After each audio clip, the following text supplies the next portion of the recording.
একটি ডিম দিয়ে 10টি ডিম চপ আসছে রোজার জন্য। এই রেসিপিটা একটু শিখে নিতে পারেন, খরচ কমে যাবে অনেক। একটা প্যানে এখানে 2 টেবিল চামচ রান্নার তেল দিয়ে দিলাম, আর সাথে দিয়ে দিচ্ছি 2 টেবিল চামচ পেঁয়াজ কুচি। তারপর দিয়ে দিচ্ছি 1 চা চামচ আদা রসুন বাটা, হাফ চা চামচ করে মরিচ আর হলুদের গুঁড়া, আর দিয়ে দিচ্ছি হাফ চা চামচ চাট মশলা।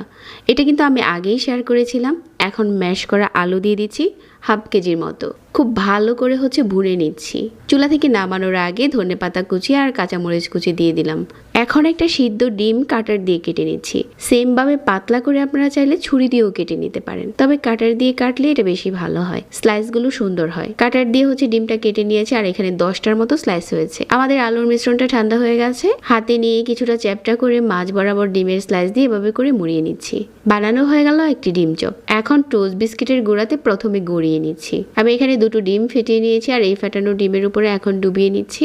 আবারও টোস্ট বিস্কিটের গুঁড়াতে এভাবে করে গড়িয়ে নিচ্ছি। এটা চিনি ছাড়া টোস্ট বিস্কিটটা, যেটা আমি গুঁড়ো করে নিয়েছি। এখন এই ডিম চপগুলোকে আপনি সংরক্ষণ করতে পারেন, এভাবে করে বক্সে ভরে রেখে দিতে পারেন। তবে আজকে কিছু আমি আপনাদের সাথে ভেজে শেয়ার করছি। সবগুলো ছেড়ে দেওয়ার পর এখন শুধু অল্প আঁচে এগুলোকে ক্রিস্পি করে ভেজে নিতে হবে। দারুণ একটা কালার যখন চলে এসেছে ওই পর্যায়ে এটা তেল ঝরিয়ে উঠিয়ে নিতে হবে।